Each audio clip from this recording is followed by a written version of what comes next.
Halo Minasang, Assalamualaikum. Gimana puasanya hari ini? Semoga lancar ya. Semoga lancar-lancar aja. Aku tadinya mau jalan-jalan sekitar tempat tinggal, tapi eh, aku malas ngambil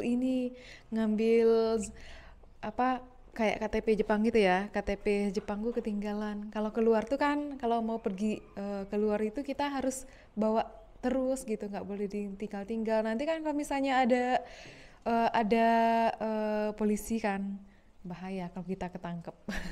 Kalau kita nggak bawa kartu itunya KTP-nya. Sebenarnya aku sih mau cerita nih, Minasang. Soalnya kan kemarin ada info terbaru ya soal pemagangan katanya mulai dari musim gugur tahun ini bakal dihapuskan. Jadi mungkin sekitar Oktober lah, Oktober deh kayaknya. Atau November, nggak tahu. Yang pastinya sih katanya musim gugur tahun ini. Kan kemarin aku up video di YouTube, di TikTok. Jadi rame banget. Jadi aku nggak bisa bales semuanya, jempolku udah sakit. Aku balesin hampir semuanya sih, tapi ternyata makin banyak, rame banget. Ya udahlah gitu. Aku coba up pakai ini aja, pakai YouTube aja gitu. Di Instagram juga aku up, juga rame. Udah banyak yang ini ya, apa sih namanya yang eh, kalau bahasa ininya tuh bahasa Jepangnya saya, aduh, repost. Banyak yang repost gitu. Aku nggak bisa balas satu-satu. Jadi, Bagus ya kayak gitu teman-teman. aduh, jadi banyak yang nanya kenapa dihapus gitu. Alasan dihapusnya apa namanya program magang di Jepang itu karena kan udah nggak sesuai sama tujuan awal dari program magang tersebut. Awalnya kan magang itu sama kayak kita apa SMK magang ke kayak di perhotelan, di perbengkelan kayak gitu kan. Tujuannya untuk belajar, terus ketika kembali ke negara asal bisa diterapkan ilmu yang didapat selama di Jepang. Ternyata sebenarnya nggak kayak gitu, Minasang. Kenyataannya sampai di Jepang kita itu diperlakukan sama kayak pekerja biasa gitu loh. Jadi kayak ngerjain pekerjaan yang berat, yang kalau bahasa Jepang namanya itu taiheng ya. Pekerjaan yang taiheng, pekerjaan yang eh, sisa-sisa dari orang Jepang, yang sifatnya tuh yang banyak bahayanya, yang punya risiko bahaya lebih besar kayak gitu loh. Terus juga sebenarnya banyak yang terjadi kasus pelanggaran HAM. Nah ini masalah utamanya. Masalah utamanya itu karena banyaknya pelanggaran HAM terhadap tenaga kerja asing di Jepang gitu. Kayak misalnya eh, lembur nggak digaji, gaji ditahan, dokumen kayak paspor atau buku rekening itu dipegang sama pihak perusahaan, macam-macam.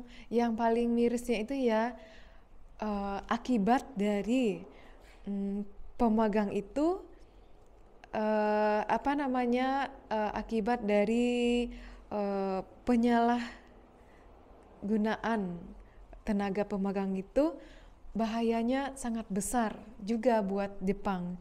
Itu kayak banyaknya kaburan, orang-orang kaburan, banyaknya orang yang stres, malah nggak sedikit yang mengakhiri hidup gitu. Jadi pemerintah Jepang memutuskan untuk dihapuskan saja. Jadi mau diganti dengan istilahnya itu visa Tokutegino. Jadi visa Tokutegino itu visa yang lebih baik dari visa magang. Jadi maksudnya itu kan visa Tokutegino itu apa? Nah, untuk lebih rincinya, minasan bisa searching di Google ya. Kalau visa Tokutegino itu eh, adalah visa kerja. Jadi maksudnya tuh eh, sama sama rata dengan status orang Jepang. Jadi mau tinggal di mana bisa, mau cari kerja yang baru kalau nggak sesuai sama yang tempat yang sekarang bisa kayak gitu. Cuman kalau untuk visa magang itu nggak bisa karena hanya berlaku untuk di satu tempat itu saja. Itu ketentuannya gitu. Jadi untuk menghindari tenaga kerja asing, menghindari kerja di bawah tekanan, jadi pemerintah Jepang berusaha menghapus visa magang gitu loh. Tapi sebenarnya nggak menjamin ya kalau visa magang itu dihapuskan. Kalau visa magang dihapuskan, penderitaan tenaga kerja asing juga berakhir, itu sama sekali enggak menjamin. Karena apa namanya? Karena yang pastinya kita sangat butuh pekerjaan kan. Kalau mau balik ke Indonesia, balik ke negara asal, belum tentu bakal dapat pekerjaan dan gaji yang setara dengan Jepang. Gitu. Jadi mau nggak mau harus harus bertahan gitu loh. Jadi minasang yang mau kerja ke Jepang itu, aku ingetin di vlog aku sebelumnya, aku berbagi, aku sharing tentang kerja di Jepang juga pernah ya. Jadi sebenarnya ekspektasinya tuh nggak seindah yang kita lihat orang-orang upload di medsos, enggak. Itu beda banget. Makanya saking banyaknya kan pembulian, intimidasi dan lain-lain, pelanggaran HAM terhadap TKA gitu, makanya dihapuskan gitu. Jadi kalau misalnya ada yang dapat tempat kerja yang enak, itu bonus, aku bilang itu bonus dari mungkin perjuangannya, usahanya, kerja kerasnya untuk dapetin pekerjaan itu gitu lah kan. Mungkin juga ada orang tuanya gitu kan. Kalau misalnya dapat yang kurang enak gitu, banyak intimidasi apa segala macam yang diterima, itu adalah cobaan, itu adalah proses, semoga ke depan mendapat pekerjaan yang lebih baik gitu.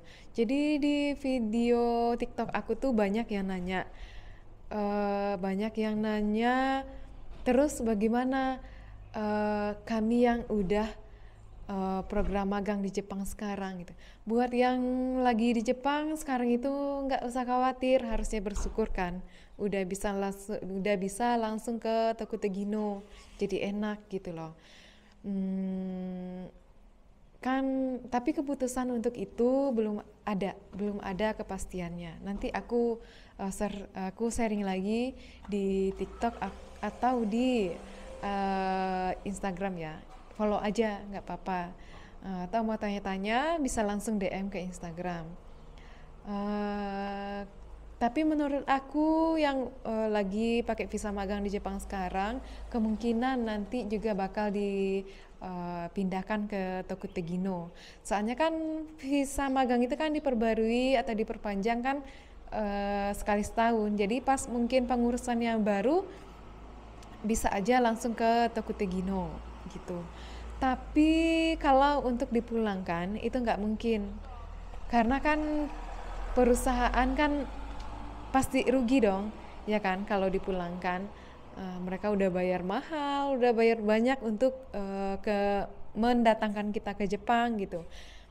Terus juga untuk yang lagi diklat sekarang buat persiapan berangkat magang ke Jepang, selagi sebelum keputusan itu turun, itu masih pakai visa magang gitu, bukan visa baru itu belum. Tapi misalnya kalau keputusan itu udah turun, pas katanya udah dihapuskan, udah ditiadakan lagi, berarti kalian bakal berangkatnya ke Jepang pakai visa Tokutegino. Jangan khawatir, itu nggak mungkin bakal dibatalkan. Tapi untuk prosedur keberangkatannya apa masih sama dengan prosedur magang. Soalnya kan beda ya prosedur magang sama Tokutegino. Itu belum tahu sih, belum ada keputusan. Ya mudah-mudahan dipermudah ya, sama kayak prosedur magang kan nggak ribet ya, minimal kan tamatan SMA gitu. Kalau buat Tokutegino kan harus pakai yang namanya sertifikat keahlian atau yang disebut dengan SSW. Nah untuk yang mau tanya gimana dapetin sertifikat itu, kalian bisa searching di Google aja, di sana ada kok cara pendaftaran SSW gitu loh ya. Soalnya kalau aku juga nggak punya pengalaman sih soal ujian SSW. Tapi kalau di Indonesia untuk jadwal ujian ini tuh jarang sih.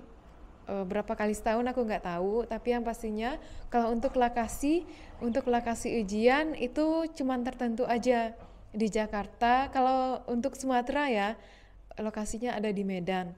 Terus kalau di Jawa Barat ada di Bandung, terus di Jakarta ada beberapa, di bagian Jawa Timur mungkin ada di Semarang ya. Aku kurang tahu juga sih. Dan semakin banyak nih komen-komen di video TikTok aku. Jadi minasang buat yang nonton ini ya, buat yang nonton video vlog aku ini, follow juga Instagram sama sama TikTok aku, soalnya aku juga rajin ya sharing tentang pengalaman di Jepang atau berita-berita terbaru ya, tentang Jepang gitu. Ya sebenarnya berita penghapusan magang ini udah dari tahun kemarin ya, heboh ya, cuman baru keluarnya resminya kemarin. Sebenarnya hasilnya itu katanya Januari kemarin ya, cuman nggak tahu diundur, makanya keluarnya kemarin jadi heboh gitu. Buat minasang ya yang mau ke Jepang ya semangat, jangan putus asa. Ya jadi sulit, jadi susah dong buat berangkat ke Jepang, nggak ada magang lagi. Sebenarnya malah magang Tokutegino itu lebih baik minasang dari ini ya, dari magang gitu. Jadi kalian harusnya bersyukur. Aku sebenarnya iri kenapa nggak dihapuskan dulu pas aku lagi magang. Ya minasang, ini aja aku sharingnya ya tentang penghapusan eh, Tokutegino magang ini ya. Nanti kalau ada apa-apa lagi aku kabarin lagi ya. Hmm, yang pastinya buat minasang aku ingetin jangan terlalu berekspektasi tinggi untuk bekerja di Jepang ya. Soalnya takut nanti realitanya nggak sesuai ya. Terus juga persiapkan belajar bahasa Jepang yang banyak. Itu karena itu buat bekal melindungi diri kita kalau ada apa-apa di Jepang ya. Semangat ya, selamat berbuka puasa atau selamat menjalankan ibadah puasa. Alhamdulillah puasa di Jepang tahun ini tuh bertepatan dengan musim semi, jadi cuacanya sejuk, berangin. Luar biasa lah pokoknya puasa tahun ini. Alhamdulillah nggak seberat-berat yang tahun-tahun kemarin ya, yang aku rasain musim panas. Tapi buat puasa tahun ini alhamdulillah pendek juga. Dulu aku pernah puasa 17 jam. Kalau tahun ini 14 jam lebih lah. 14 jam lebih seperempat, setengah jam kayak gitu ya. Alhamdulillah. Alhamdulillah semakin mudah. Ya, minasang sering aku tentang magangnya dihapuskan magang, ini aja dulu. Ini TikTok aku ya, jangan lupa ya di follow, dan vlog aku ini, akun aku ini, channel aku ini juga di subscribe. Terima kasih banyak. Assalamualaikum warahmatullahi wabarakatuh.